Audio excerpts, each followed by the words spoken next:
ओम नमो भगवते वासुदेवाय। ओम नमो भगवते वासुदेवाय। ओम नमो भगवते वासुदेवाय।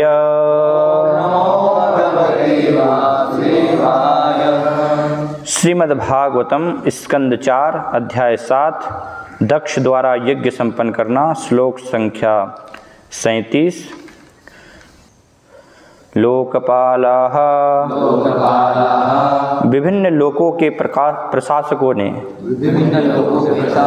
ऊचुः कहा, दृष्टः देखा हुआ, किम क्या, नः हमारे द्वारा, दृग्भिः इंद्रियों से, असत्ग्रहैः दृश्य जगत को प्रकट करने वाले, तुम प्रत्यक्षदृष्टा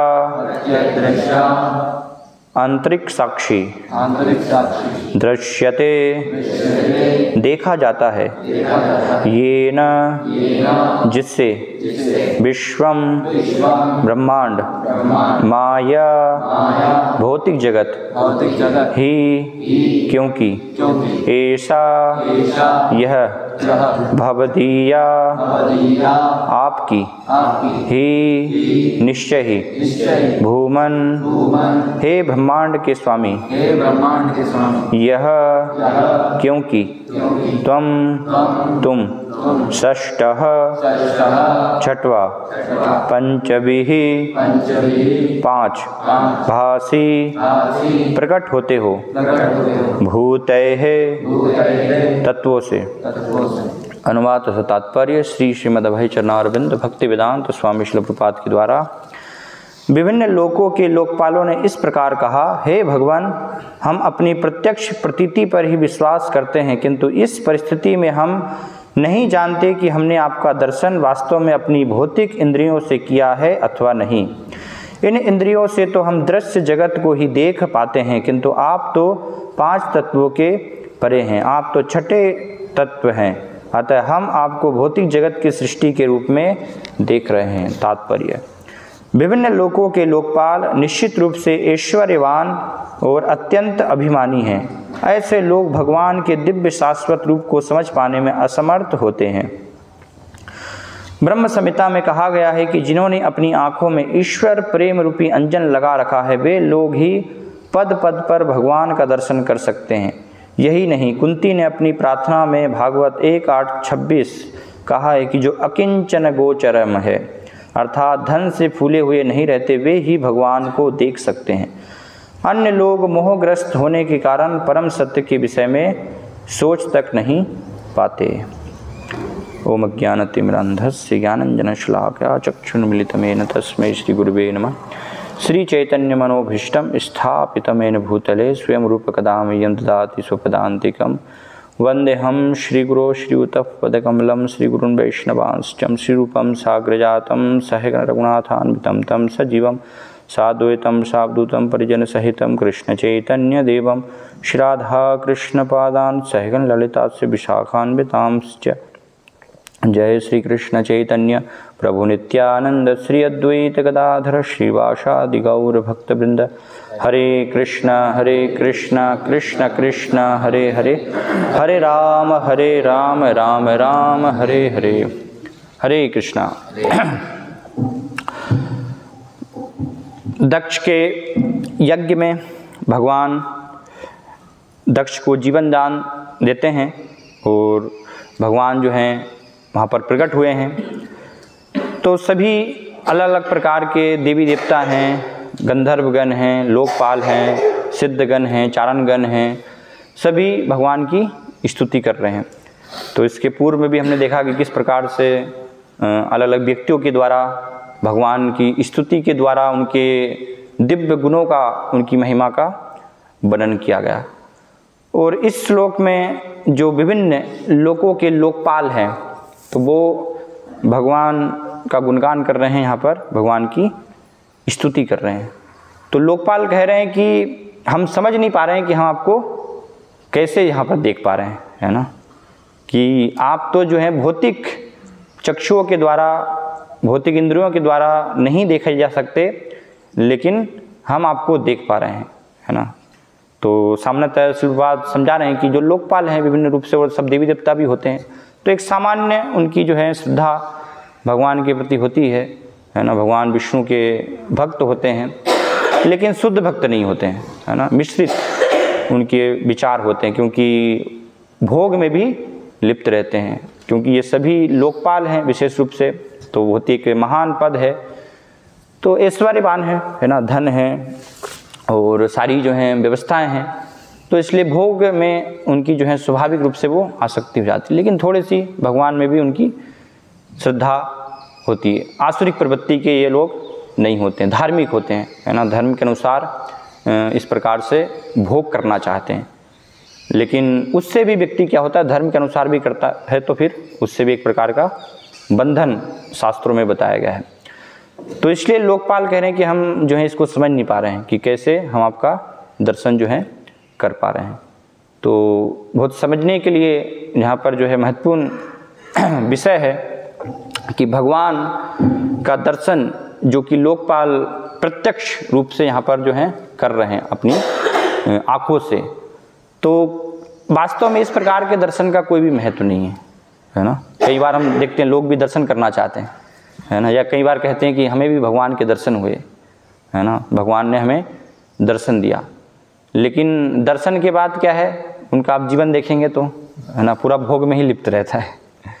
तो ऐसे दर्शन का कोई भी लाभ नहीं है ना। इसलिए भक्तिसिद्धांत महाराज वर्णन भी कहते थे ना कि आँखों से हम भगवान को नहीं देख सकते, अगर हमारे सामने उपस्थित भी, जब तक कि आपके अंदर जो है भगवान के लिए, भगवान को संतुष्ट करने का भाव नहीं है, भगवान की सेवा की आपके अंदर भावना नहीं है ना, कि आप सेवा करना चाहते हैं उनके भक्तों के, वृंदावन की जो सब अनुयायी हैं, वृंदावनवासी हैं, उनके अनुगत रह कर के आप भगवान को एकमात्र संतुष्ट नहीं करना चाहते हैं, वो सेवा भाव आपका जो है जब तक उत्पन्न नहीं हो गया, तब तक अगर भगवान का दर्शन हो भी गया तो वो दर्शन वास्तव में वो लाभकारी नहीं हुआ। कई बार होता भी है, हम देखते हैं, ऐसा नहीं है, लेकिन इसको ही बहुत महान हमें नहीं मानना चाहिए कि दर्शन हो गया अर्थात वो तो बिल्कुल दर्शन हो गया इनको तो भगवान का, भाई तो ये तो शुद्ध भक्त होंगे, है ना।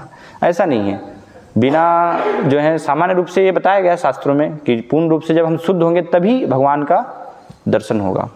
लेकिन यहाँ पर जैसे लोकपाल दर्शन कर रहे हैं, है ना, लेकिन सेवा भाव नहीं है, प्रगाढ़ जो है सेवा भाव नहीं है। तो इस प्रकार का दर्शन का कोई भी महत्व नहीं बताया गया है।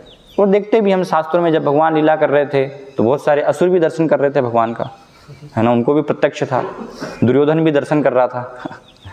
लेकिन वो दर्शन कर रहा है तो क्या वास्तव में दुर्योधन दर्शन कर पा रहा है, जो कि पांडवगण कर रहे हैं, जो कि कुंती महारानी कर रही हैं, भीष्म पितामह कर रहे हैं, है ना। तो ऐसे उस प्रकार से आसुरिक व्यक्ति दर्शन नहीं कर पाते। तो इसलिए बहुत हमें दर्शन से प्रभावित नहीं होना चाहिए कि दर्शन अगर हो गए तो ये व्यक्ति बहुत महान होगा, नहीं, वो कोई आवश्यक नहीं है ना। जब तक कि सेवा भाव उनके अंदर जो है प्रगाढ़ रूप से भगवान की सेवा करने की इच्छा उत्पन्न नहीं हुई है, पूरी तरह से वो भगवान की सेवा में लीन नहीं है, तन्मय नहीं है ना। तो यहाँ पर दर्शन भी हुए, लेकिन लोकपाल कोई शरणागत की नहीं, मुझे भगवान के जो है शरणागत होना है, आपकी पूरी सेवा में संलग्न होना है, तो इस प्रकार की उनकी ऐसी कोई भावना नहीं है ना। और सामान्यतः हम देखते हैं सब लोग अधिकतर थोड़ा पुण्यशाली होते हैं, धार्मिक होते हैं, तो भगवान की आराधना करते हैं, भक्ति करते हैं, है ना, लेकिन कहीं ना कहीं भौतिक इच्छाएं जो हैं उनकी होती है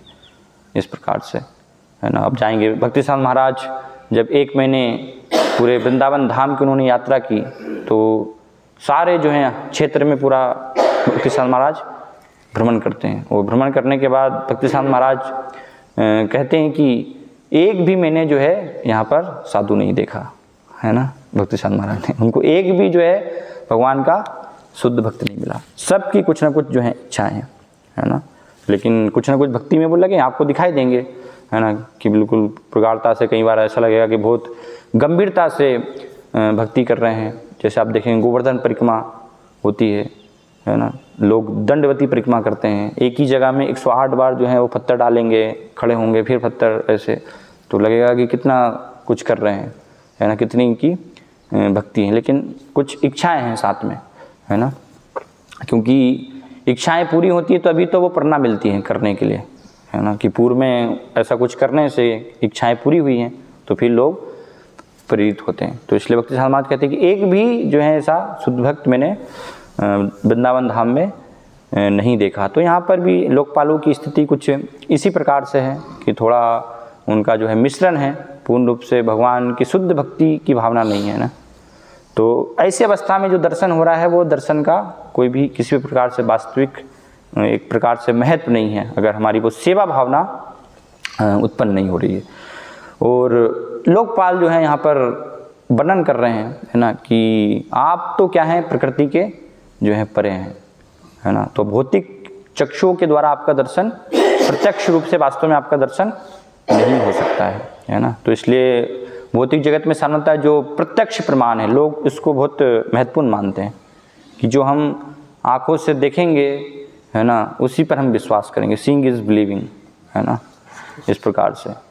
लेकिन प्रत्यक्ष प्रमाण प्रपात बताते हैं ये तो क्या 10th क्लास प्रमाण है है ना। प्रत्यक्ष प्रमाण वास्तविक प्रमाण नहीं है। प्रत्यक्ष के बाद अलग अलग प्रमाण जो है बताए गए भगवान को जानने के लिए। प्रत्यक्ष के बाद परोक्ष इस तरह का आता है, फिर परोक्ष के बाद अप्रोक्ष है, अप्रोक्ष के बाद अधोक्षज, और फिर उसके बाद अप्राकृत अवस्था। अप्राकृत अवस्था अर्थात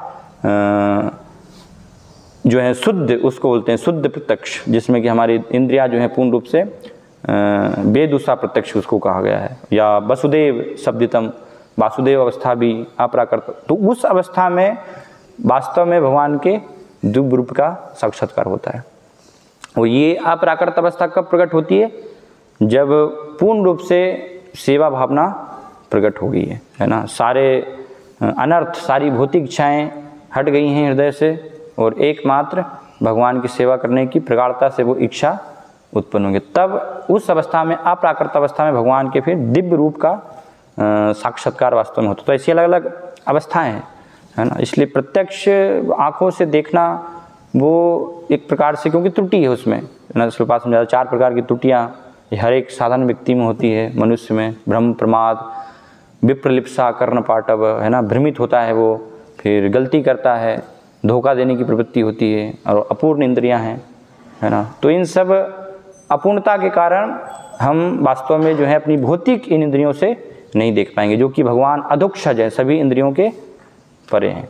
तो इसलिए बताया, अतः श्री कृष्ण नामादि न विवेद ग्राह्यम इंद्रिय सेवन मुखे ही जीवादो स्वयमेव स्फुरतद्य, है ना, कि भगवान के जो नाम रूप गुण लीला हैं वो सबको हम अपनी जो ये वर्तमान अवस्था में सब इंद्रियां हैं, इन इंद्रियों से नहीं जान पाएंगे, समझ पाएंगे। जब सेवा में लगने से भगवान की इंद्रिय, जो हमारी इंद्रियां क्या होंगी, शुद्ध होंगी, तो उस अवस्था में फिर अपने आप भगवान जो है अपनी कृपा से प्रकट करेंगे, है ना। वो देखने की आवश्यकता नहीं पड़ेगी, यहाँ पर लालयित होने की आवश्यकता नहीं होगी। भगवान खुद जो है भक्त के समक्ष अपने आप को प्रकट करेंगे, अपने नाम रूप गुण लीलाओं इन सभी को। तो उस अवस्था पर कैसे हम आए वास्तव में, है ना, उसके लिए प्रयास होना चाहिए, ना कि हमारी इन भौतिक इंद्रियों से ही हम भगवान को जानने का प्रयास। इसलिए शब्द प्रमाण बताया गया है ना, कि शब्द प्रमाण जब एक भक्त विनीत जिज्ञासा से, है ना, गुरु की शरण लेकर के भगवान के बारे में सुनता है, सुनने से जब प्रारंभ करता है ना, तो सुनने की प्रक्रिया के द्वारा धीरे धीरे धीरे उसकी इंद्रियां शुद्ध होकर के और फिर अप्राकृत अवस्था को वो प्राप्त हो सकता है ना। अगर गुरु में श्रद्धा है ना, भक्तों में श्रद्धा है, उनके वचनों में पूरा जो भी बता रहे हैं उनको वो अपने जीवन में पालन करने का प्रयास करता है। नहीं तो संभव नहीं है कि हम हमारी जो है भौतिक इंद्रियों के द्वारा वास्तव में जान पाएंगे ना, समझ पाएंगे। कुंती महारानी भी भागवतम में भगवान की प्रार्थना करते हुए वर्णन करती है, नमस्ते पुरुषम त्वाद्य ईश्वर प्रकृते परम अलक्ष्यम सर्वभूतानाम अंतर्बहिर्वस्थितम, कि भगवान आप क्या हैं, प्रकृति परम, आप जो हैं इस प्रकृति के परे हैं, है ना। भगवान जो है इस भौतिक जगत से, प्रकृति से संबंधित नहीं है। इसलिए शंकराचार्य भी कहते हैं नारायण परो अव्यक्तात्, कि जो नारायण है वो क्या है, इस भौतिक जगत के परे हैं।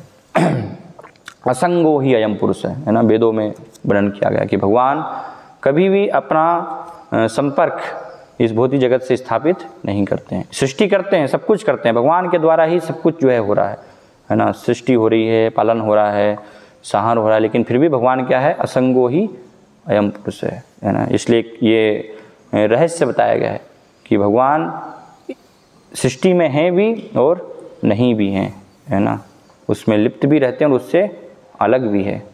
तो ये एक बहुत बड़ा रहस्य, ऐसा इस रहस्य को जो जान लेता है तो वो क्या हो जाता है, फिर मुक्त हो जाता है। कर्म भीर न सबद्यते, उसको भी फिर किसी प्रकार का कोई बंधन नहीं होता। तो इसलिए कुंती महारानी कह रही कि आप तो पूरा परे हैं, है ना, और आप अंदर भी हैं बाहर भी हैं, है ना, व्यक्ति के अंदर भी हैं, हमारे अंदर भी हैं, परमात्मा के रूप में, बाहर भी हैं, इस सृष्टि में भी हैं, सृष्टि के अंदर भी हैं, लेकिन सृष्टि से अलग भी हैं पूर्ण रूप से। भगवान सारी सृष्टि उनमें भी है और उनके बाहर भी स्थिति है। तो इसलिए कुंती महारानी कहती है कि अलक्ष्यम सर्वभूतानाम, है ना, आप ये इस प्रकार से होते हुए भी क्या रहते हैं आप, अलक्ष्यम, सभी भूतों से जो है वो उनके समक्ष दृष्टिगोचर नहीं होते हैं, है ना। ना हम प्रकाश सर्वस्व योग माया समावृत है, अपनी योग माया शक्ति से भगवान जो है आवृत रहते हैं। जब तक कि कोई योग्य व्यक्ति पूर्ण रूप से शुद्ध नहीं हो पाए, है ना, तब तक वो संभावना नहीं है। तो लोकपाल यहाँ पर वर्णन आ रहा है ना, कि क्यों यहाँ पर जो है नहीं देख पा रहे हैं, क्योंकि वो उनकी इंद्रियां जो हैं सब वो अंधे हैं, है ना, मद में है, अहंकार में है, प्रभुपाद लिख रहे हैं, है ना। उनको धन का जो है घमंड है, अहंकार है, विनम्रता नहीं है उनके अंदर। भगवान वास्तव में विनम्रता से प्रकट होते हैं। इसलिए ज्ञान प्राप्त करने के लिए पहला गुण भी बताया गया है ना, अमानित्वम अधम्बित्वम, कि एक व्यक्ति जो है विनम्र होना चाहिए। अमानित्वम, कोई उसके अंदर जो है पूजा लाभ प्रतिष्ठा सम्मान ये इस प्रकार की इच्छा भावना नहीं होना चाहिए, है ना। विनम्रता का गुण आएगा तब वास्तव में फिर उससे ज्ञान को वो ग्रहण कर सकता है, भगवान के बारे में जानने का प्रयास कर सकता, आगे बढ़ सकता है। इस गुण के बिना संभव नहीं है ना। इसलिए चेतन महाप्रभु भी बल दिए हैं, तृणादपि सुनिचे न तरोरपि सहिष्णुना अमानि रामान देन कीर्तनीय सदा हरि, है ना, कि इस अवस्था में कोई सदैव भगवान के नाम रूप गुण लीलाओं का कीर्तन कर सकता है ना। अहंकार है और घमंड है तो उस अवस्था में संभव नहीं है। लेकिन सामान्यतः इन चीज़ों का क्या हो जाता है, अहंकार हो जाता है। विशेष रूप से धन का यहाँ पर बताया जा रहा है कि उनका लोकपाल जो है उनका पद है ना, लोगों के जो है लोकपाल हैं, स्वामी हैं, तो वो एक उनको जो है अहंकार है। और फिर ऐश्वर्यवान है, सभी प्रकार का उनके पास ऐश्वर्य है ना, तो उसका भी एक उनको अहंकार है ना। इसलिए कुंती महारानी वर्णन भी कहती हैं, कुंती महारानी कहती हैं, जन्म ऐश्वर्य श्रुत श्री रिभेद मान मदह पुमान न अर्हते अभिदातुम वै त्वाम अकिंचन गोचरम, कि जो जिनका उच्च कुल में जन्म हुआ है ना, जन्म है ना, ऐश्वर्य श्रुत श्री, तो ये चार चीज़ें क्या हैं, अगर किसी को प्राप्त हुई है तो वो व्यक्ति मद में जाता है, अर्थात वो उसको नशा चढ़ जाता है एक, है ना। जन्म का नशा, उच्च कुल में है ना जन्म हुआ है, तो ब्राह्मण श्रेष्ठ परिवार में, तो हम देखते हैं कितना जो है, आप देखेंगे सब श्रेष्ठ ब्राह्मण परिवार के कर्मकांडी जो होते हैं पूरा है ना, बड़ा उनको जो है अहंकार होता है, घमंड होता है ना। जन्म, फिर विद्या का घमंड होता है उनको, श्रुत, है ना, कि हम वेदों को जानते हैं, हम उपनिषदों को जानते हैं, लेकिन वास्तव में जानते कुछ भी नहीं है वो, है ना। जो वेदों का सार है, वेदेश्च सर्वे रहमे वेद्य, भगवान कहते हैं कि मुझे जानना, वो नहीं जानते, बाकी सब कुछ कचरा जानते रहते हैं फिर, है ना। तो उसका कचरा जानने का ही बहुत घमंड उनको जो है इस प्रकार से होता है ना। जन्म, ईश्वर, श्रुत, श्री, सुंदरता, तो ये बहुत सुंदर रूप प्राप्त हुआ है। तो कुंती महारानी कहती हैं कि ये सब जो है चार चीज़ें क्या हैं, बड़ी बाधक है। ऐसा व्यक्ति आपको जो है ना अर्हते अभिदातुम वै, आपको वो प्राप्त नहीं कर सकता। क्यों प्राप्त नहीं कर सकता? क्योंकि उसको इन चीज़ों का जो है अहंकार हो जाता है। और हम देखते हैं भी भौतिक जगत में, है ना, जिनके पास भी सब धन है, बड़े आपको जो है अहंकारी दिखाई देंगे, किसी को कुछ वो समझने का प्रयास ही नहीं करते हैं, है ना। बाहर भौतिक जगत में आप देखेंगे तो अपने धन का जो है अहंकार दिखाएंगे, है ना, रूप का अहंकार दिखाएंगे, है ना। लोग जो हैं प्रतिष्ठा, पद, है ना, इस सब का जो है बड़ा उनको घमंड होता है। तो ऐसे व्यक्ति फिर झुक नहीं सकते, है ना। जब तक झुकेंगे नहीं, है ना, जब तक गुरु की शरण नहीं लेंगे तो कैसे संभव है। बिना झुके, बिना गुरु की शरण लिए वो भगवान को नहीं जान पाएंगे। तो ये घमंड है, इसलिए उनके लिए झुकना बड़ा कठिन है ना। बहुत, इसलिए हम देखते कहाँ बहुत ज़्यादा जो है ऐसे सब धनवान व्यक्ति, उनको भक्ति में लाना भी बड़ा कठिन हो पाता है ना। वो आते नहीं है। उनको बोलेंगे कि आइए आप जो है श्रवण कीजिए, तो उनको नीचे बैठना उनके लिए मुश्किल होगा। सबके साथ हम कैसे, हमारी प्रतिष्ठा है ना, तो हम कैसे जो है सबके साथ में नीचे बैठेंगे और नीचे हम जो है सबके साथ में प्रसाद लेंगे, है ना। तो बहुत कठिन हो जाता है ना। वो छोड़ना मुश्किल हो जाता है अहंकार को, क्योंकि इतना आसक्त है उससे, है ना। तो इसलिए बताया जा रहा है कि ऐसे व्यक्तियों के लिए बहुत कठिन है, संभव नहीं है। धन उनको अंधा बना देता है। धन दुर्मदांध है। सुखदेव गोस्वामी भी भागवतम में एक अन्यत्र जगह बताते हैं कि धन क्या है, अंधा बना देता है। धन दुर्मदांध है ना। और नव योगेंद्र महाराज निमि को वर्णन करते हैं, है ना। ये नित्य रूप से क्या है, कष्ट देने वाला है धन जो है वास्तव में। नित्यार्थी देन वित्तेन, है ना। नित्य रूप से आरती देन अर्थात दुख जो है प्रदान करता है। किसी के पास है तो भी उसको जो है इससे कष्ट प्राप्त होता रहेगा। और फिर नवयोगन बताते हैं कि इसको प्राप्त करना भी बहुत ही कठिन है ना। बहुत मेहनत से ये प्राप्त हुआ है। तो प्राप्त हो गया तो भी फिर कष्ट है, अनेक कष्टों की जो है जड़ है, क्योंकि उससे व्यक्ति पाप कर्मों में लिप्त हो जाएगा। किसी के पास अगर धन बहुत अधिक है तो, है ना, व्यर्थ के कार्यों में हम जो है उसको खर्च करेंगे, है ना। और देखते भी हम ऐसे धनी जो होते हैं तो पूरा फिर उसको इंद्रिय भोग में, है ना, ऐसे खर्च करना। भागवत में आता है ना वर्णन, नल कुबेर और मणि ग्रीव। बहुत ही महान अच्छा उदाहरण है। तो कुबेर के पुत्र हैं, है ना, धन के देवता। तो उनको लगा कि हमारे पिताजी के पास तो कितना धन है ना, तो जितना भी हम उड़ाना चाहें उड़ाएं, मस्ती करें, है ना। तो इसलिए फिर अनाप शनाप रूप से जो है वो मस्ती कर रहे थे, है ना। सरोवर में घुस गए अप्सराओं को लेकर के और मस्ती कर रहे हैं। आजकल भी हम बहुत ही धन होता है तो फिर अलग अलग पार्टियों में जाते हैं, है ना। कहीं गरबा खेल रहे हैं, कहीं कुछ कर रहे हैं, कहीं कहाँ क्या कर रहे हैं, नाइट पार्टी में जा रहे हैं, है ना, मस्ती कर रहे हैं। शराब पी के फिर बाहर निकल रहे हैं लड़के लड़कियाँ 2 बजे रात को, है ना। पुलिस पकड़ रही तो अपना धोप जमा रहे हैं फिर, है ना, कि देखिए हम अब दिखाते हैं आपको। तो इस प्रकार से पूरा जो है संस्कार सब क्या है खो देते हैं लोग। जैसे नल कुबेर मणि ग्रीव, है ना, पूरा नग्न अवस्था में वहाँ पर जो है वो इस प्रकार से वो फिर नारद मुनि आते हैं तो उनको भी कुछ समझते नहीं है ना। तो इसलिए नारद मुनि शिक्षा देते हैं ऐसे व्यक्तियों को, फिर श्राप देते हैं उनको जड़ बनने का, है ना, वृक्ष बनने के लिए। तो इस प्रकार की स्थिति होती है, क्योंकि बहुत कठिन है ये सब चीज़ें। अगर हम इन चीज़ों के लिए लालायित हैं, विशेष रूप से धन के लिए, है ना, तो बहुत नुकसान इससे हो सकता है हमारी भक्ति को, है ना। ज़्यादा धन कमाने के लालच में हम जो है भक्ति या मनुष्य जीवन के अवसर को गवा सकते हैं। इसलिए प्रहलाद महाराज भी भगवान नरसिंहदेव को प्रार्थना करते हैं तो वहाँ पर बताते हैं, मन्ये धनाभिजन रूप तपः श्रुतोज तेज प्रभाव बल पौरुष बुद्धि योग नाराधनाय ही भवन्ति परस्य पुंसो भक्ता तुतोष भगवान गज यूथ पाय। तो बहुत सुंदर प्रहलाद महाराज जो है वर्णन कर रहे हैं कि भगवान आपको जो है मन्ये धनाभिजन रूप तपः श्रुतोज, कि बहुत अधिक धनवान होने से, है ना, फिर अभिजन बहुत अच्छे जो है परिवार में, राजकुल में, इस प्रकार से भी जन्म होने से, है ना, अभिजन रूप, अगर किसी के पास जो है बहुत अच्छा सुंदर रूप है तो उस रूप के द्वारा भी, रूप तपः तेज, है ना, तपस्या से प्राप्त नहीं किया जा सकता है। भी तेज, है ना, शारीरिक तेज है अगर किसी के पास, लोग प्रभावित हो जाते हैं। प्रभाव, बहुत ही प्रभावशाली व्यक्ति है ना, सबको जो है प्रभावित कर लेते हैं। हजारों हजारों लाखों लाखों लोग जो हैं उनसे प्रभावित हो जाते हैं। तो ऐसा अगर प्रभाव भी है किसी का, प्रभाव बल, है ना, बहुत शारीरिक बल है पौरुष उद्यमशाली व्यक्ति उद्यम है ना, बल पौरुष, और योगा बुद्धिशाली है, और योग शक्तियाँ हैं, है ना।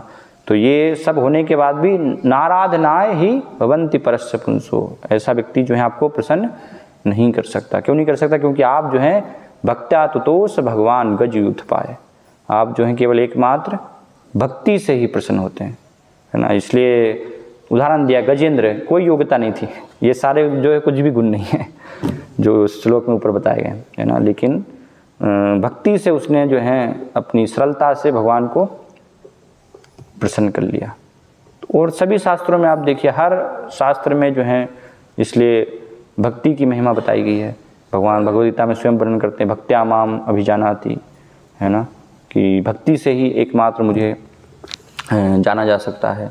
और भी वेदों में, उपनिषदों में, सब जगह जो है इस प्रकार से भगवान को जानना है तो वो केवल भक्ति से ही हम समझ सकते हैं, वरना तर्क हैं, है ना, ज्ञान है, विद्या है, बल है, पुरुष है, इन सब से किसी भी प्रकार कितना भी हम जो है प्रयास करते रहें, ब्रह्मा जी कहते चीर काल तक भी, है ना, न चान्य एकोपि चिरन विचिन्नम, है ना, जब तक ये सारे प्रयास हम छोड़ करके ज्ञाने प्रयास से मदपास से नमंती एव, है ना, विनम्रता से झुकते नहीं हैं, है ना, भगवान के गुरु के शरणागत नहीं होते हैं, तब तक इन सब के द्वारा जो है संभव नहीं है कि हम सोचेंगे नहीं हम अपनी इंद्रियों से जो है जान लेंगे, समझ लेंगे भगवान को, है ना, हमारे बल से जान लेंगे हम, है ना, तर्क से जान लेंगे, नहीं, किसी भी स्थिति में जो है संभव नहीं है इन सब के लिए जान पाना। केवल एकमात्र जो है भक्ति से ही भगवान को जाना जा सकता है। और उसके लिए सरलता, है ना, विनम्रता, किसी भी प्रकार से अहंकार नहीं होना चाहिए इन सब चीज़ों का, है ना। तो इसलिए बताया गया कि ये चीज़ें लाभकारी भी हैं, है ना, एक प्रकार से बताई गई हैं, क्योंकि भगवान भगवद्गीता में कहते हैं, मैं भक्तों को जिनकी भक्ति अधूरी रह गई तो उनको मैं ऐसे धनवान परिवारों में जन्म देता हूँ, है ना, संपन्न परिवारों में उनको अवसर प्राप्त होता है जिससे कि वो भक्ति अच्छे से कर पाएँ। लेकिन साथ में क्या है, यहाँ पर अनर्थ में पड़ने की भी संभावना है। अगर धन आपको अधिक प्राप्त होगा तो फिर ये स्थिति इस प्रकार से हो सकती है, क्योंकि धन क्या होता है, बहुत ही मीठा लगता है व्यक्ति को है ना। प्रहलाद महाराज बताते हैं मधु लबई, है ना, मधु से भी मीठा अगर कुछ है, शहद से भी मीठा, तो वो क्या है, धन है इसलिए विशेष रूप से जो है गृहस्थ जीवन में बहुत आसक्ति होती है धन से है ना, समझते वो होना नहीं चाहिए, है ना। गृहस्थ के लिए बताया दान देना ये बहुत महत्वपूर्ण है, उनको जो है धन का दान देना चाहिए, है ना। और ब्रह्मचारी के लिए बताया गया है, ब्रह्मचारी को जो है विद्या का दान देना चाहिए, ज्ञान का दान देना चाहिए। तो दोनों कठिन कार्य है ना, ब्रह्मचारी सन्यासी के लिए ज्ञान का दान देना जो है कठिन है, और गृहस्थ के लिए धन का दान देना कठिन है, क्योंकि आसक्ति हो जाती है ना। गृहस्थ जिन में गृहस्थ को धन से आसक्ति हो जाती है, ब्रह्मचारी सन्यासी हैं तो उनको सोने से आसक्ति हो जाती है, जब भी समय मिलता है तो चलो सो जाते हैं, है ना। तो आपको ज्ञान देना है तो फिर उसके लिए त्याग करना पड़ेगा कुछ, है ना, बोलना है ना। तो इसलिए प्रहलाद महाराज वर्णन करते हैं ना, प्रायेण देव मुने स्वविमुक्ति कामा मौनम चरंति बिजनेन परार्थ निष्ठा, है ना, कि कौन बोलेगा, इतना परिश्रम करना पड़ता है, 2 घंटे बैठना पड़ेगा, तो इसलिए फिर वो मौन धारण कर लेते हैं हिमालय में चले जाते हैं, है ना।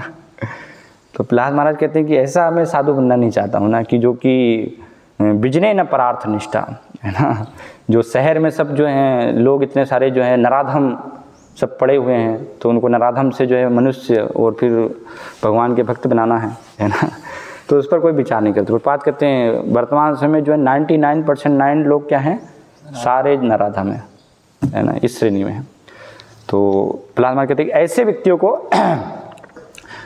आपकी शरण में जो है लेके आना, तो कठिन कार्य है ये, है ना। उसके लिए तपस्या आपको जो है त्याग करना पड़ेगा, मान सम्मान जो है छोड़ना पड़ेगा, है ना, क्योंकि लोग निंदा करेंगे। प्रचार करना कोई आसान बात नहीं है ना। शिल्पपाद हम देखते हैं कितना कठिन संघर्ष किया, है ना, तब इस प्रकार से जो है प्रचार हो पाया, तो इतना आसान नहीं बताया गया है ना। तो इसलिए फिर सामान्य रूप से लोग जो है अपने बस भजन में लिप्त हो जाते हैं कि ठीक है ना, हम मौन व्रत धारण कर लेते हैं और अपना उद्धार केवल एकमात्र करें। तो इसलिए बताया कि बहुत कठिन है ये ना, ज्ञान का दान करना, लेकिन कर्तव्य है ना। ब्रह्मचारी और सन्यासियों को जो है ये करना चाहिए वास्तव में। ज्ञान उनको जो है अपने पास नहीं रखना चाहिए। इसलिए चैतन्य महाप्रभु ने कहा ना, भारत भूमि ते मनुष्य जन्म होइल जार, जन्म सार्थक करी कर पर उपकार, है ना। उपकार जो है करना है। और इसी प्रकार से गृहस्थ हैं तो वो भी बहुत आसक्त है धन से, है ना। लेकिन ये शास्त्रों में बताया वास्तव में, है ना, गृहस्थ जीवन जो है और एक दूसरा विपरीत क्या है, गृह में दी जीवन, है ना। तो गृहस्थ जीवन में बहुत महत्वपूर्ण ये कर्तव्य है कि उनको धन जो है भगवान की सेवा के लिए देना चाहिए, दान करना चाहिए। इसलिए रूप गोस्वामी आदर्श स्थापित किए हैं 50%, है ना। 50% जो है संपत्ति का क्या करना चाहिए, वैष्णवों को भगवान की सेवा में जो है लगाना चाहिए। तो ये आदर्श प्रकार से बताया है। लेकिन लोग हम देखते हैं कि नहीं कर पाते हैं। तो एटलीस्ट कम से कम जो है हर एक गृहस्थ को जो कि भगवान को प्रसन्न करना चाहता, भक्ति करना चाहता है, तो कम से कम 10% तो जो है करना ही चाहिए, है ना। तो मान लीजिए कोई जो है 100 रुपये कमा रहा है तो उसको 10 रुपये हर महीने भगवान की सेवा में उसमें से देना। 1000 रुपये कमा रहा है तो आप जो है 100 रुपये दीजिए उसमें से, है ना। 50,000 कमा रहे हैं तो 5,000 दीजिए। तो इस प्रकार से पूरा 10% कम से कम नहीं दे रहे हैं तो फिर वो गृहस्थ नहीं हो सकते, है ना, संभव नहीं। हम सोचेंगे नहीं हम तो गृहस्थ जीवन का पालन कर रहे हैं, है ना, फिर आप गृहस्थ नहीं, आप जो हैं ग्रस्त हैं, है ना, गृह मेदी हैं आप फिर, है ना। क्योंकि ये बहुत महत्वपूर्ण कर्तव्य है, विशेष रूप से भक्तों के लिए भी, है ना। हम सोचें कि नहीं भक्ति में हम भक्ति करेंगे, लेकिन हरिनाम करने से भक्ति न, मनसा वाचा कर्मणा, है ना, प्राणे अर्थे धिया वाचा श्रेय आचरण सदा। हर एक जो है कार्यों से वास्तव में भगवान को संतुष्ट करने का प्रयास करना है। तो इसलिए ये सबसे महत्वपूर्ण है कि संपत्ति है तो उसको भी हमें भगवान की सेवा में, वैष्णव की सेवा में लगाने का। तो इससे शुरुआत होगी, है ना। 10% से जो है लोग शुरुआत करेंगे तो फिर धीरे धीरे 50% के स्तर पर आ पाएंगे। और ऐसा नहीं कि बस 50% जो है वो हाईएस्ट है, हाँ ठीक है बस ये हमें दिया है, नहीं, पूरा समर्पित सर्वधर्मान प्रत्यज्यम, है ना। धीरे धीरे उस स्तर पे आना है कि हर चीज़ पूरा भगवान आपके लिए ही है ना। लेकिन प्रारंभिक अगर नहीं करेंगे तो फिर कैसे उस स्तर पे आ पाएंगे, वो तो फिर संभव ही नहीं है। तो इसलिए रूप रघुनाथ पदे होई भी आकुति, तबे हम बुझा हो से जुगल प्रीति, है ना। रूप गोस्वामी और रघुनाथ दास गोस्वामी जो हैं भक्ति में उनके सिद्धांत, उन्होंने जो भक्ति में हमें सिद्धांत दिए हैं उनका पालन करना बहुत आवश्यक, अनुसरण करना। अगर उनके पद चिन्हों पर नहीं चलेंगे तो चैतन्य महाप्रभु को, राधा कृष्ण को हम प्रसन्न नहीं कर सकते, क्योंकि उनकी शिक्षाएं जो हैं वो रूप गोस्वामी, रघुनाथ दास गोस्वामी के माध्यम से आ रही है। तो रूप गोस्वामी ये सिद्धांत दे रहे हैं, है ना, ग्रस्तों के लिए। तो इसलिए उनको प्रसन्न करना है तो फिर इस सिद्धांत पर हमें धीरे धीरे बढ़ने का प्रयास करना पड़ेगा कि कम से कम हम शुरुआत करें और इस स्तर पर फिर आएँ 50% के स्तर पर। और ये अगर नहीं कर रहे हैं, कुछ भी नहीं कर रहे हैं, पूरा अपने इंद्रिय भोग में लगा रहे हैं, तो फिर वो तो रावण है ना। तो रावण का विचार यही तो था, रावण का काम यही है ना। सीता को मेरे पास, राम के पास नहीं होनी चाहिए सीता, है ना। तो फिर भगवान राम ने उसका जो है वध किया रावण का। और रावण के अंदर सारे जो है आप देखें तो अच्छे अच्छे सब भौतिक स्तर पर एक जो हमें दिखने वाले गुण, वो सब गुण थे। ब्राह्मण था, है ना, ब्राह्मण के बाद जो है श्रुत, पूरा विद्वान था, प्रकांड पंडित था रावण, है ना। ब्राह्मण का पुत्र है, प्रकांड विद्वान है, चारों वेद उपनिषद सबका जो है उसको ज्ञान है, जानकारी कह सकते हैं एक प्रकार से, है ना। ज्ञान तो नहीं, क्योंकि ज्ञान तो तब होता है जब वो विज्ञान में भी परिणित हो, वास्तव में उसका साक्षात्कार भी हो। तो इसलिए वो जानकारी भी जो है सब रखता था कि कौन से वेद में क्या है। और धनवान था, है ना, लंका सोने की लंका ही थी पूरी, है ना। तो इस प्रकार से ऐश्वर्य भी था, सब कुछ था उसके पास, देवी देवता जो हैं सारे उसके यहाँ पर पूरे सेवक थे, है ना। लेकिन ये सब होने के बाद भी उसको क्या कहा गया है, राक्षस कहा गया है, असुर कहा गया है ना। क्यों कहा गया राक्षस? ये सब होने के बाद भी, क्योंकि राम का जो है भक्त नहीं है, कृष्ण का भक्त नहीं है।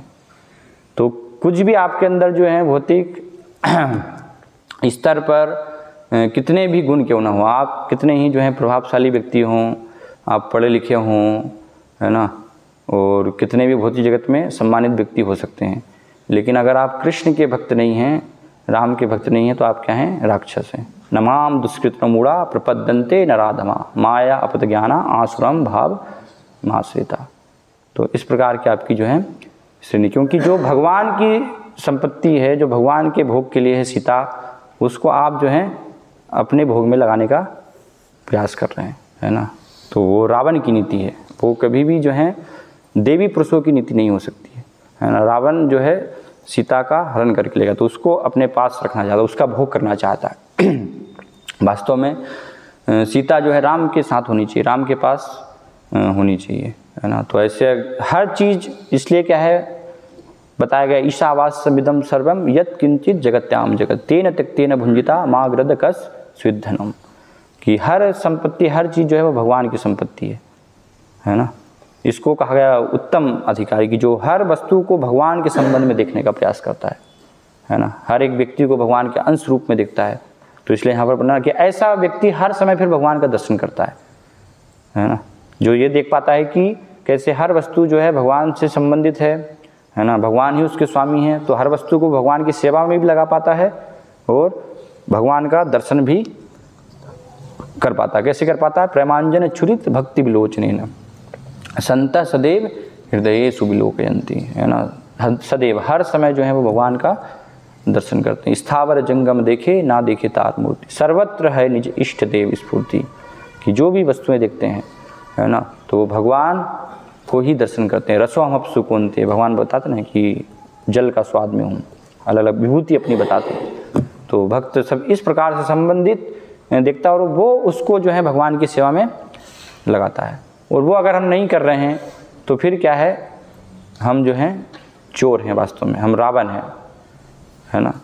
क्योंकि भगवान की सेवा के लिए है और भगवान ने हर एक व्यक्ति के लिए नियत की हुई है, हमारे लिए हमारा भाग जो है नियत किया हुआ है ना।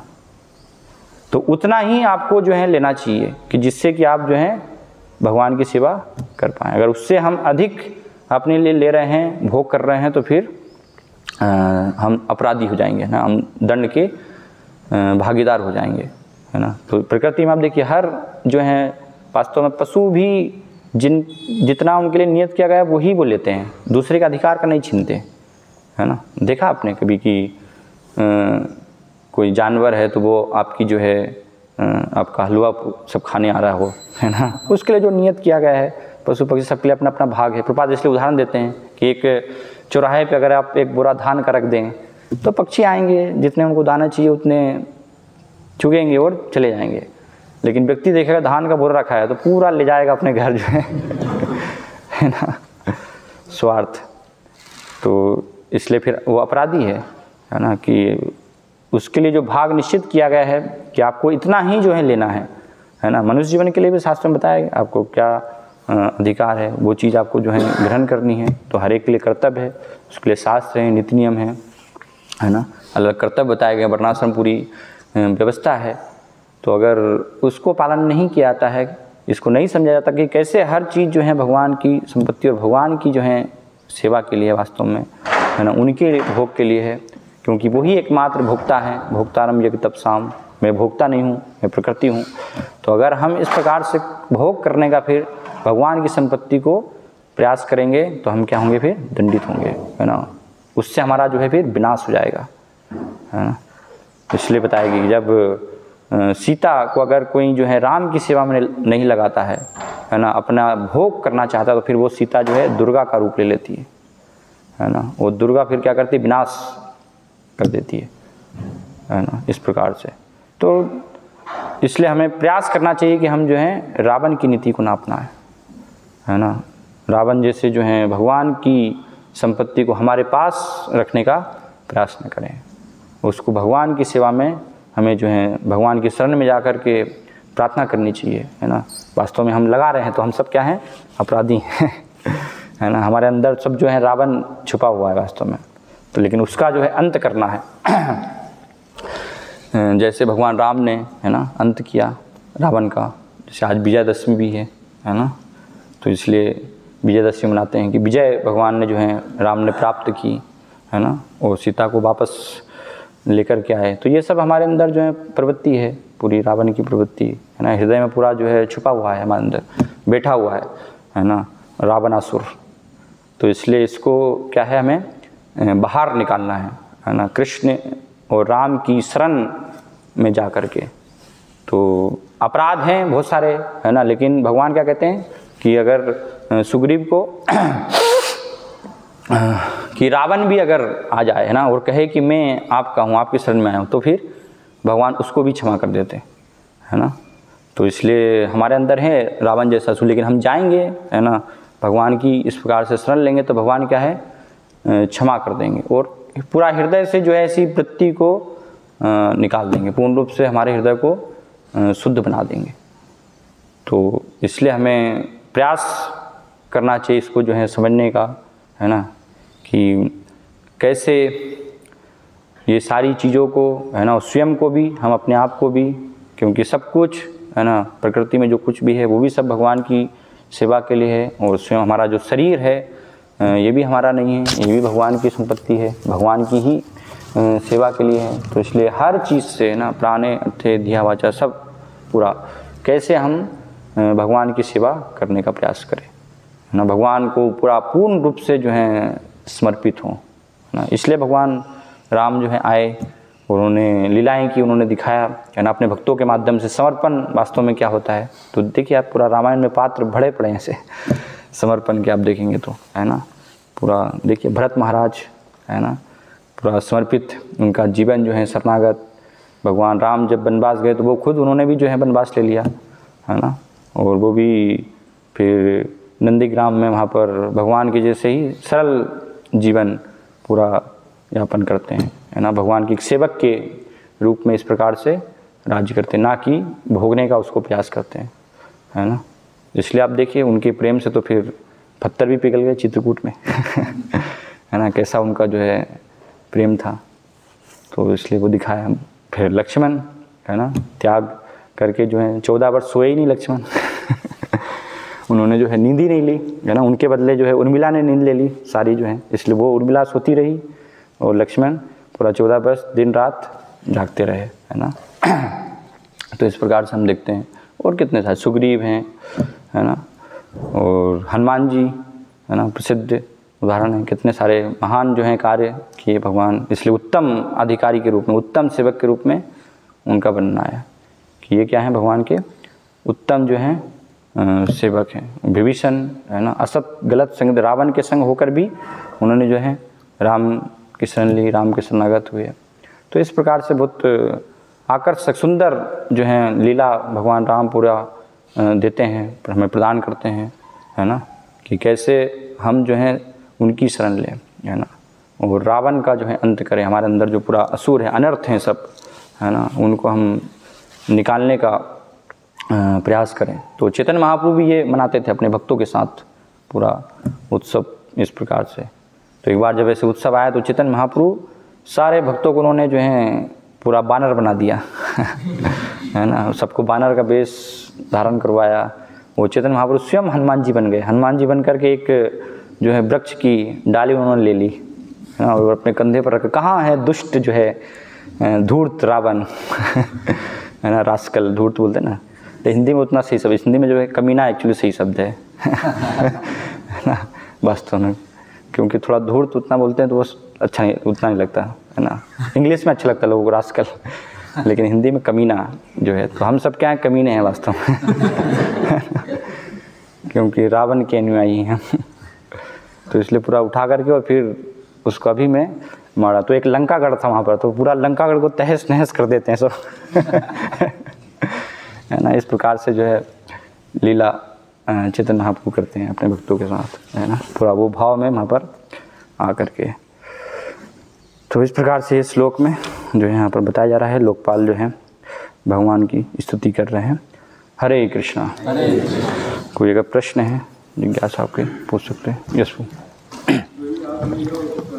ब्राह्मण ने बताया कि कर्मकांडी ब्राह्मण होते हैं, वो वेदों के साथ में जान करके और बाकी कचरा रख लेते हैं। तो जो वेदों को कचरे से उपमा दी गई है, तो ये क्या सही है? यस, इसलिए बताया वेदों में भी आप देखिए 2 प्रकार की जो है वहाँ पर विद्या है। वेद का अर्थ ज्ञान है ना, कि सारा जो है ज्ञान वो वेद से ही आ रहा है। लेकिन वेद में पराविद्या और अपराविद्या 2 प्रकार की विद्या का वर्णन हुआ है। तो पराविद्या अर्थात भगवान को जानना, और अपराविद्या अर्थात विद्या है लेकिन भौतिक जगत से संबंधित है। तो इसलिए ईशोपनिषद में बताया गया है अंधम तम प्रविशन्ति ये अविद्याम उपासते ततो भूय इव ते तमो य उ विद्याम रताः, कि अंधम तम प्रविशन्ति, जो तथाकथित जो है अविद्या में लगे हुए हैं अर्थात भौतिक जगत, वो तो जो है गहन अज्ञानता में अंधकार में प्रवेश करेंगे। लेकिन उनसे भी ज़्यादा जो है गहन अंधकार में वो लोग प्रवेश करेंगे ततो भूय इव ते तमो ये उ विद्याम रताः, जो तथाकथित जो है विद्या की उपासना कर रहे हैं। तो जो विद्या की उपासना कर रहे हैं वो कौन है? ये कर्मकांडी, जो कि धर्म अर्थ काम मोक्ष है ना, आप ये यज्ञ कर लो और आप स्वर्गलोक पहुँच जाएंगे, आपको नंदन कानन में सुख मिलेगा, सुंदर अप्सराओं के साथ भोग कर पाएंगे, है ना। तो अलग अलग ये विद्या के नाम पर कि हम ब्राह्मण हैं, हम जानने वाले हैं वेदों के सार को, और वेदों के सार को न जान करके याम इमाम पुष्पितम वाचन प्रवदन्ते विपश्चिता वेदवाद अर्था पार्था, ये सब चीज़ों के बारे में लोगों को भ्रमित करते हैं। तो ऐसे व्यक्ति जो हैं और ज़्यादा, उनसे भी ज़्यादा गहन अंधकार में प्रवेश करने वाले हैं, वहाँ पर बताया गया है ना। तो इसलिए एक प्रकार से वो पूरा कचरा ही तो है। भागवतम में इसलिए क्या कहा है, जैसे कोई झाड़ू निकाल करके जो है फेंक देता है कचरे को, प्रपात बताते ना, तो ऐसे धर्म अर्थ काम मोक्ष धर्म प्रोजित केत्वत पर्वो निर्मत्सरा नाम सताम, पूरा निकाल करके जो है फेंक दिया गया है। नरोत्तम दास ठाकुर बताते हैं बीज से ये तो कर्मकांड ज्ञान कांड केवल विषय भांड अमृत बलिया ये वा खाए नाना योनि सदा फिरे कदर भक्षण करे तार जन्म अध पाते जाए। तो पूरा सब आचार इसकी निंदा कर रहे हैं इस प्रकार से। हाँ यस, तद्वासम तीर्थम, कौवे की तीर्थ स्थल, जिसमें कि भक्ति भगवान का गुणगान नहीं। नारद जी कह रहे ना व्यासदेव जी को कि आपने सब इससे पहले वेद लिखे है ना, उपनिषद लिखे, उनमें जो है ज्ञान महाभारत लिखा स्त्री शूद्र द्विज बंधु नाम लोगों के लिए, लेकिन वो क्या है, कौवे के तीर्थ स्थल है। तो कौवा तो कहाँ बैठता है, कचरे पे बैठता है। तो ये सब कचरा ही है। अगर वेदेश्च सर्वे रह में वेद्य, एकमात्र भगवान को आप नहीं समझ रहे हैं, तो भगवान के बारे में नहीं जान पा रहे हैं तो इस तरीके से ये तो एक तरफ का एनालिसिस हुआ कि हाँ वेद कचरे के समान है क्योंकि वो भोग को बढ़ावा दे रहा है, भोग ऐश्वर्य को बढ़ावा दे रहा है। लेकिन अगर हम दूसरा परिप्रेक्ष्य उसके साथ में नहीं रखेंगे, जो वर्णाश्रम धर्म का परिप्रेक्ष्य है, तो फिर वो जैन और बौद्ध को कैसे हम, वो भी तो वही कहते हैं कि वेदों को हटाओ। नहीं, यहाँ पर हटाने की बात नहीं हो रही है। यहाँ पर जो ऐसा नहीं कि हटाने की बात है, जो उससे गलत जो ज्ञान ले रहे हैं ना, वो चीज़ की बात हो रही ना। इसलिए मैंने बताया ना कि जो कर्मकांडी होते हैं वो क्या होते हैं, इन सब चीज़ों से आसक्त होते हैं, तो इसलिए वो वास्तविक ज्ञान नहीं है। लेकिन वेदों में जो है संबंध ज्ञान, भगवान के बारे में अभिधेय ज्ञान, प्रयोजन, वो सब बताया गया है। तो वो अगर आप जान रहे हैं, भक्तों के मार्गदर्शन में समझ रहे हैं, तो वो सही है। तो इसलिए वेदों की निंदा नहीं की जा रही है ना। श्रुति शास्त्र जो है वो तो सब प्रमाण है ना, उनको तो प्रमाण बताया गया भगवान को जानने के लिए। इनके बिना तो संभव ही नहीं है। शब्द प्रमाण, ये तो पूरा वेदों से ही जो है शब्द प्रमाण गुरु शिष्य परंपरा से आता है, वेदों की शिक्षाएं आती हैं। तो उस प्रकार से उसको वहाँ पर ऐसा नहीं कि वेदों को ही हमें जो है पूरा जो भी कुछ भी सब कुछ नकारना है, वो नहीं है। लेकिन जो गलत उसकी जो चीज़ें हैं वहाँ पर है ना, जो कर्मकांड का भाग है, उसको हमें जो है स्वीकार नहीं करना है। गुरु महाराज प्रवचन में बता रहे थे कि अगर समय से पहले कोई वेदों को की अवहेलना करे या उसको त्यागने का प्रयास करे समय से पहले, तो वो दंड का पात्र बनेगा। और जब समय आ गया है तब हम उसके अतीत हो सकते हैं, वो एक समय है। लेकिन जब तक हमारा समय उस स्तर तक हम आए नहीं तब तक तो हमारे लिए वेद वर्णाश्रम धर्म ये सब तो हमारे लिए। हाँ, तो उसमें वही है ना, जो भक्ति के लिए आवश्यक है वो हम लेंगे वहाँ से।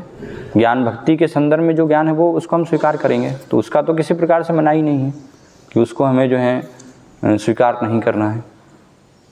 लेकिन जो भक्ति के पूरा विपरीत है तो उसको भी बताना आवश्यक, उसकी भी निंदा वहाँ पर जो है की जानी चाहिए। अगर नहीं करते हैं तो एक भक्त का कर्तव्य है। मध्वाचार्य बहुत अच्छा इसके बारे में जो है बताते हैं कि अगर आप केवल भगवान का वर्णन कर रहे हैं, भगवान की, लेकिन साथ में जो ऐसे सब गलत शिक्षा दे रहे हैं कर्मकांडी लोग जो हैं है ना, और उनकी जो है साथ में निंदा नहीं करते हैं तो आपका भी पतन हो जाएगा इस तरह से। तो भगवान का वास्तविक भक्त कौन है? जो कि भगवान के नाम रूप गुण लाओ वो सब स्थापित तो करते ही है, लेकिन साथ में इसको भी जो है जानता है, वर्णन करता है, तो वो भी आवश्यक है। दोनों चीज़ आवश्यक है। ये सामान्य उपदेश हम रखेंगे तो या सिर्फ वैष्णवों को या फिर कुछ वो जो बुद्ध भगवान की जो 10 अवतार स्तोत्र में आता है, निम्न सीय विधेय उस प्रकार से नहीं है। बुद्ध जो है तो उन्होंने तो क्या किया, पूरा उसको जो है नकार दिया कि वेद पूरा जो है वो बेकार है, वेद में जो भी लिखा है वो कुछ भी सत्य नहीं है, है ना। तो हम वो चीज़ वहाँ पर नहीं कर रहे ना कि वेद में जो भी है वो सब ज्ञान है ना, सब शास्त्रों से आ रहा है, लेकिन उसमें हमें समझना पड़ेगा कि क्या वास्तव में हमारे लिए आवश्यक है, क्या हमारे लिए आवश्यक नहीं है, लेने योग्य है ना। तो वो तो उन्होंने पूरा नकार दिया उसको कि सब कुछ शून्य है ना, पूरी तरह से उसकी निंदा कर दी वेदों की। तो उस प्रकार से निंदा नहीं है यहाँ पर। ऐसे जो है इसलिए बताया कि असत्य को अगर आप असत्य कह रहे हैं, गलत को आप गलत कह रहे हैं, तो वो निंदा नहीं होती है ना। निंदा तो कब होती है? सही चीज़ को आप पूरा नकार दे रहे हैं, उसको जो है गलत कर दे रहे हैं, तो वो फिर निंदा हो जाएगी कि आपने पूरी तरह से जो है इसको नकार दिया। लेकिन जो उसमें गलत चीज़ें हैं तो उसको भी तो जानने की आवश्यकता है ना। ये तो पता कैसे चलेगा हमें, है ना, कि भाई वेदों का ये भाग जो है ये सब चीज़ें भी हैं वेदों में, तो ये चीज़ें हमारे लिए नहीं हैं। शास्त्र में व्यासदेव जी ने वर्णित की है ना, सब शास्त्र हैं, तो सब शास्त्र सम्मानीय है, लेकिन हमें कौन से शास्त्र लेना है, कौन से ग्रहण करना है। इसलिए अलग अलग गुण में है ना सब शास्त्र। पुराण देखेंगे तो आप अलग अलग गुणों के व्यक्तियों के लिए लिखे गए हैं, तो उसके अनुसार वो हमें स्वीकार करना पड़ता। तो उसका तो जब हम वर्णन करेंगे तभी तो वो जान पाएंगे ना, उसके बिना कैसे संभव है, नहीं तो। बौद्ध की निंदा करना और हमारी निंदा करने में अंतर ये है कि हम उसको गुणों के अनुसार स्वीकार कर रहे हैं, लेकिन बौद्ध उसको पूरा नकार दे रहे। वो तो वेदों को स्वीकार ही नहीं कर रहे हैं कि जो कुछ भी है वेदों में वो पूरा गलत है। लेकिन हम मान रहे हैं कि अलग अलग लोग अपने गुणों के अनुसार वेदों को पालन करते हैं। और दूसरी चीज़ जो आपने बोली कि जो गृहस्थ भक्त होते हैं उनको 50% दान देना चाहिए, तो लेकिन अभी कम से कम 10% वो दान दें। तो ये जो 50 से 10% है, तो इसको कलयुग में महंगाई बढ़ गई है या फिर परिस्थितियाँ बदल गई, इसके कारण हमने उसको ये 10% रखा है? नहीं, ऐसे कोई वो इस प्रकार से नहीं, मतलब इससे शुरुआत वो करें, ऐसा कोई सिद्धांत नहीं है। सिद्धांत तो रूप गोस्वामी ने जो दिया वो 50% का है, लेकिन ये कम से कम कि लोग उतना नहीं कर पा रहे हैं तो उस पर एक कदम आगे बढ़ाएं, है ना। तो कम से कम शुरुआत करेंगे तो आप जो है पूरा ग्रह मेदी नहीं बनेंगे, है ना। कम से कम थोड़े स्तर पर आप जो है भगवान को प्रसन्न करने का प्रयास कर रहे हैं, तो ऐसे वो धीरे धीरे उससे फिर अनासक्त होंगे, जो कम से कम देने की वहाँ पर भावना आएगी, तो धीरे धीरे फिर और आगे बढ़ेंगे, फिर उनको इस स्तर पर आना है। क्योंकि कलयुग में हम सब जो है पतित अवस्था है ना, सब कलो शूद्र संभव उस स्तर पर नहीं है, तो सबके लिए वो संभव नहीं है कि शुरुआत में, जैसे भक्ति में भी हम देखते हैं तो हर चीज़ की शुरुआत धीरे धीरे होती है ना। कोई भी तुरंत अचानक से सब चीज़ें एक ही दिन में वो संभव नहीं है उसके लिए कि एक ही दिन में वो शुद्ध भक्त हो जाएगा, पूरा इस स्तर को पालन करने लगेगा। तो कम से कम शुरुआत इतने स्तर से जो है करें और फिर आगे बढ़े। ऐसे उस समय का जो समाज था, जो 50% की बात है, वो हर समय के लिए, रूप गोस्वामी ऐसा नहीं बोल रहे। रूप गोस्वामी को पता नहीं, वो तो त्रिकालज्ञ हैं, क्या आचार नहीं जानते कि कलयुग में जो है ऐसी स्थिति आएगी। तो लेकिन जो निर्देश दिए हैं हमें रूप गोस्वामी, वो तो कलयुग के लिए है ना। सारी पुस्तकें किसके लिए है? उस समय तो पुस्तकों की आवश्यकता नहीं होती थी, उस समय श्रुतिधर लोग होते थे, है ना। पुस्तकें जो भी हैं वो कलयुग के जीवों के लिए। तो इसलिए हमें समझ, अगर शास्त्र में कुछ भी लिखा गया है मतलब वो हमारे लिए, हम कलयुग के प्राणी के लिए, है ना। अन्य युगों के लिए वो पुस्तकों की आवश्यकता नहीं है वहाँ पर। तो इसलिए रूप गोस्वामी नहीं जानते, त्रिकालज्ञ हैं, वो तो भविष्य में क्या होने वाला जानते हैं, फिर भी उन्होंने दिया है कि 50%। और हम देख भी सकते हैं 500 वर्ष पूर्व चैतन्य महाप्रभु के कोला बेचा श्रीधर, उनका तो कितना बहुत सीमित जो है आया था, केवल कुछ दोने के पत्ते जो हैं बेच करके कितना कमाते, बहुत कम, है ना। दिन भर में जो है 50-100 रुपये बड़ी मुश्किल से अगर हो गया तो, लेकिन उसमें भी 50% पूरा आधा जो है गंगा जी की सेवा में लगाते थे, और उससे बाकी का जो बच रहा बस उसी में वो संतुष्ट रहते थे। तो आदर्श उदाहरण कलयुग में भी ऐसा कुछ नहीं कि महंगाई हो रही, ये सब हो रही तो नहीं हम कैसे कर पाएंगे, वो तो एक्सक्यूज है, वो आसक्ति हमारी है, तो इसलिए हम निकालना नहीं चाह रहे उसको जो है भगवान की सेवा में। आप अगर तैयार है वास्तव में तो भगवान बुद्धि देंगे, फिर आपको भगवान सब योग क्षेम हमें वास्तव में भगवान करने वाले हैं ना, तो वो हमें विश्वास होना चाहिए। कि भगवान मेरी रक्षा करेंगे, रक्षा स्थिति थी विश्वास हो, लेकिन ये मेरा कर्तव्य है एक गृहस्थ जीवन के अंतर्गत, है ना, तो ये मुझे इतना जो है भगवान के लिए करना ही है ना। तो इसलिए मुझे सोचना है कि भाई मैं 10,000 जो है मेरी सैलरी है, तो 10,000 नहीं, मुझे मान के चलना है कि मैं 9,000 ही कमा रहा हूँ, 1,000 तो वो भगवान के लिए है ना, कम से कम 10% से शुरुआत, फिर आगे बढ़ेंगे तो और ज़्यादा हो जाएगा। तो अपने आप उससे क्या होगी, आवश्यकताएं कम हो जाएंगी। आप देख रहे प्रभुपाद लिखते हैं कि भक्ति के लिए सरल जीवन, उच्च विचार, ये होना चाहिए। तो जब आप भगवान की सेवा में जब धन को लगाएंगे, अगर कोई 50% दे रहा, आपके पास जो है 50% पर सैलरी बची है, तो सीमित सैलरी है ना, तो फिर आपकी भौतिक इच्छाएं नहीं, हमें एसी भी चाहिए, हमें ये भी चाहिए, हमें वो भी चाहिए, सरल सिंपल जीवन है, बस आपका जीवन यापन होगा, आप भजन करेंगे। तो अपने आप उससे क्या है, प्रभुपाद ये बहुत साइंटिफिक दे रहे हैं वहाँ पर सॉल्यूशन कि रूप गोस्वामी का सिद्धांत जो है पूरे आज के समाज के लिए है। अगर कोई ये करेगा तो वो अपने आप उसका जीवन जो है सरल हो जाएगा पूरा, उसको और कोई अलग प्रयास करने की आवश्यकता नहीं है। तो ये नहीं कर पा रहे क्योंकि हमने पूरा आवश्यकताएं बढ़ा के रखी अपनी, तो इसलिए हमें आवश्यक है ना, नहीं तो कोई आवश्यकता नहीं। अभी देखिए कोरोना जब हुआ था तो उसमें बहुत सारे लोगों का अनुभव है कि मात्र जो है 1,000-2,000 रुपये में हमारा सारा कार्य हो जा रहा है, खर्च चल जा रहा है। वास्तव में इन सब चीज़ों की हमें आवश्यकता नहीं है, वो तो सब अनावश्यक चीज़ें थी। जब घर पर ही रह रहे थे तो क्या चाहिए, कुछ बस भोजन, सिंपल चीज़ें, तो बस कम चीज़ों में काम हो पा रहा था उनका आराम से। लेकिन बाहर की बहुत सारी चीज़ें तो हमें चाहिए कि 40,000 ये भी खर्चा हो जाएगा, नहीं, हमने आवश्यकता बढ़ा करके रखी। तो आवश्यक करना चाहे तो ये कर सकते, संभव है, आज के समय में भी संभव है बिल्कुल, और आज के युग के लिए ही है रूप गोस्वामी का सिद्धांत। इसका कुछ कैलकुलेशन हम लोगों को कुछ ऐसा करने की आवश्यकता है कि एक परिवार को चलाने के लिए कितना धन चाहिए, उसके बच्चों की शिक्षा के लिए, तो अभी आज के समय के हिसाब से, और उसके हिसाब से फिर हम निर्धारित करेंगे कि हाँ, इससे पता चलता है कि सब लोग अनावश्यक आवश्यकताओं को बढ़ा रहे हैं, तो उसको थोड़ा क्या हम लोग को इसको इवैल्यूएट करना चाहिए। मतलब यस, व्यवहारिक जीवन में देख सकते हैं क्या हो सकता है, कम से कम कितना जो है। कई सारी चीज़ें जो पहले लग्जरी थी तो भी आज आवश्यकता बन गई, जैसे कि बाइक होना, पहले लोग बाइक नहीं रखते थे, आज बाइक एक आवश्यकता बन गई, कार और ये सब आवश्यकता, मोबाइल फ़ोन नहीं रखते थे, आजकल एक आवश्यकता बन गई। आवश्यकता क्या है और क्या ऐशो आराम है, उसकी परिभाषा भी बदल रही है। जो पहले ऐशो आराम था, आज आवश्यकता को भी कम किया जा सकता है, ऐसा नहीं है। हमें 20,000 के मोबाइल की आवश्यकता नहीं है, सिंपल बात करना है, ठीक है, उसके लिए कार है ना, तो आपको छोटा रखिए, सिंपल 1,000 रुपये का, उसमें बात हो जाएगी आपकी। क्यों आपको जो है अच्छा 20,000 जो एडवांस अच्छा टेक्नोलॉजी वाला आ रहा है वही हमें लेना है, तो उसके लिए फिर स्वाभाविक है कि आप जो है पैसे कमाने पड़ेंगे, मेहनत करनी पड़ेगी, फिर आप भगवान की सेवा में नहीं लगा पाएंगे, वो संभव नहीं, क्योंकि वो भोग की इच्छा है ना हमें कि मैं इसको जो है भोग करूँ, है ना, ये नई चीज़ को, एडवांस चीज़ को। तो बहुत सारी ऐसी चीज़ें हैं कि आधुनिक समय में भी हैं, लेकिन वो सब आवश्यकता नहीं है, वो हमें लग रहा है कि नहीं आवश्यक, इनके बिना काम होगा ही नहीं, वो आवश्यक है, वो आवश्यकता है सिर्फ रोटी कपड़ा मकान, बस ये चीज़ें हमें चाहिए, इसके अलावा कोई भी दूसरी आवश्यकता नहीं है ना। यस, कुछ मन में जो भाव रहता है कि मैं कमा रहा हूँ तो मैं ज़्यादा से ज़्यादा बचा लूँ ताकि बुढ़ापे में मेरे काम आएगा, ये अपने मन से कैसे 50% दान इसलिए नहीं कर पा रहे हैं क्योंकि मन में विचार है कि बुढ़ापे में मेरा क्या होगा, उसके लिए मैं थोड़ा संग्रह करूँ, उसके लिए शास्त्र श्रवण करें, हम समझें, है ना, भगवान के ऊपर वो सुनने से जो है फिर निर्भरता आती है पूरा कि भगवान के ऊपर समर्पित हमें होना है पूर्ण रूप से। और आप देखिए बुढ़ापे में भी लोग, पहली बात तो हमें पता नहीं कि हम बुढ़ापे में तक जी पाएंगे कि नहीं जी पाएंगे, कभी भी मृत्यु हो सकती है ना। और आपने जो है कमा भी लिया सब अपने पुत्रों के लिए, सबके लिए, कि बुढ़ापे में जो अच्छे से में जीवन आप, लेकिन आजकल स्थिति क्या आप देखिए, है ना, सब वृद्धाश्रम में भेज देते हैं अपने बूढ़े जो है माता पिता को बच्चे, फिर आपने वो मेहनत की धन कमाया सब, वो भगवान की सेवा में नहीं लगा पाए आप। इसके लिए भागवत में बहुत अच्छी कथा आती है, किसकी आती है, 11वें स्कंद में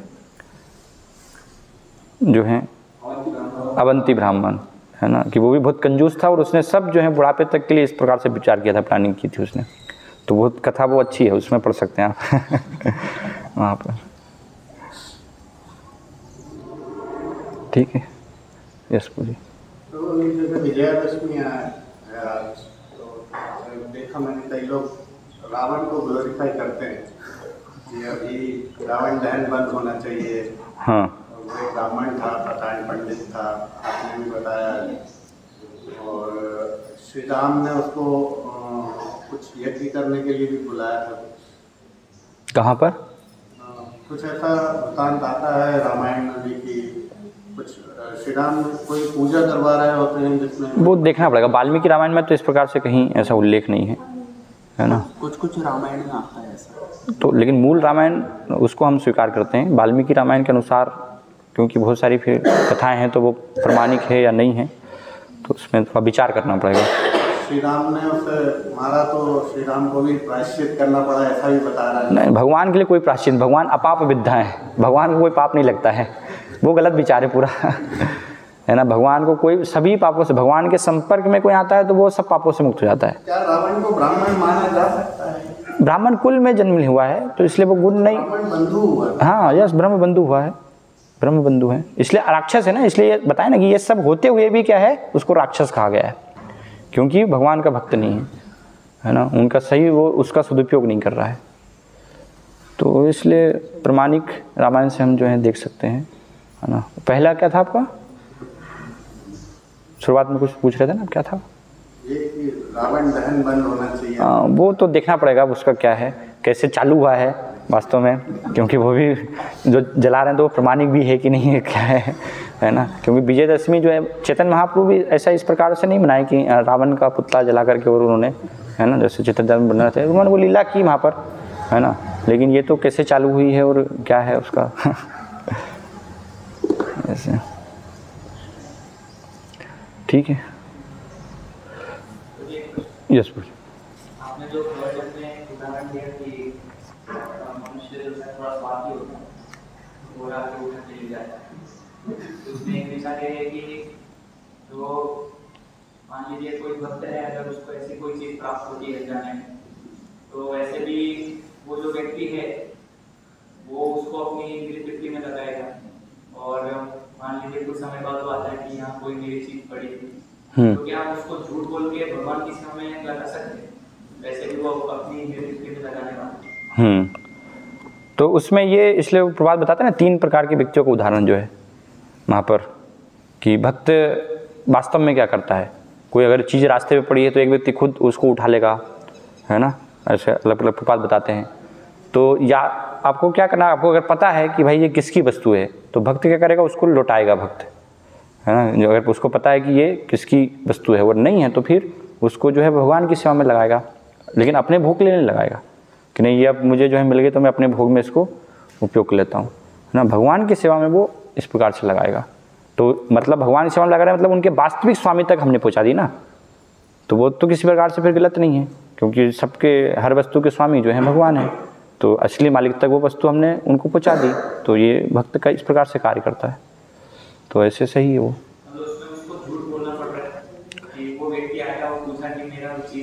नहीं, उसका चीज़ है तो फिर उसको देना चाहिए, उसमें झूठ बोलने की आवश्यकता नहीं है ना।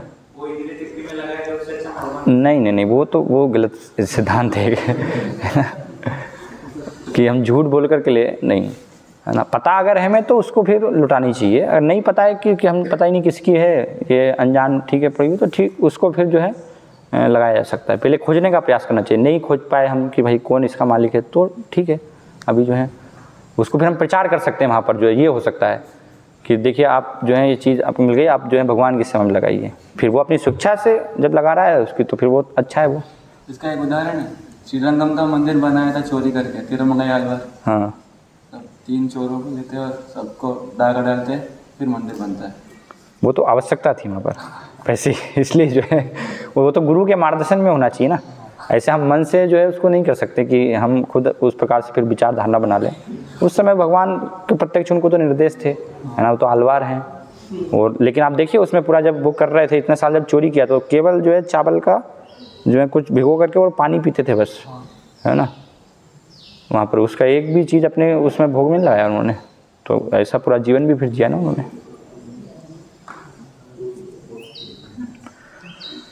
ठीक है, श्रीमद् भागवतम की जय, शिल प्रपाद की जय।